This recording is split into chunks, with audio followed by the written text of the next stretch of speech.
Tommy Gandy remains in the Clay County Detention Center on a $4 million bond after his arrest following an armed standoff 2 weeks ago. This is the second time in 8 years that Gandy has been involved in an armed hostage situation. After the last incident, he was found to be mentally incompetent to stand trial. Stephen Pimpo sat down with a circuit court judge today. He says this is the latest example of a crisis happening all across Mississippi. We got people that are frankly very dangerous, that have been involved in the criminal justice system, that have been involved in the mental health system, and they're just roaming the streets. It's a situation that 16th Circuit Court Judge Jim Kitchens says he's seen all too often in his nearly 30 years as a part of Mississippi's criminal justice system. It's one that played out in Clay County 2 weeks ago when Tommy Gandy went into his mother's home with a gun and was arrested after a 6-hour standoff with law enforcement. It was here in 2013 that SWAT teams had to use tear gas to bring Gandy in after he kidnapped his uncle and held him hostage with a shotgun. We've got somebody who we know is violent and has committed violent acts.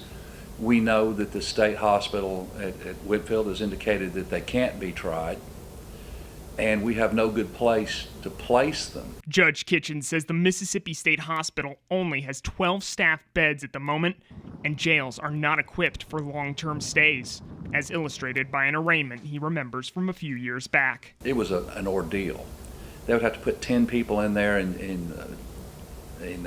with shields and stuff to take him out of the cell. The jail is not a place for mentally ill, and that's used often because there's no other alternative. When I got there to arraign him, he stood in his cell. He was totally naked, except for he had taken his Bible and he had torn pages off of his Bible and stuck to various parts of his body. The judge says these individuals are often released to family members, only to eventually fall off their medication, endangering others and themselves. Folks who were mentally ill attacked police officers, and it got bad quickly, and there were two officers that had to use their firearms. While local mental health centers like Community Counseling Services help, Judge Kitchens says the only real solution is for the state to invest time and money into mental hospitals with the staff and space to provide regular treatment. You put a Band-Aid on it for a short period of time, they're back out, and then you get the same kind of behavior again. You know, somebody's going to end up getting killed.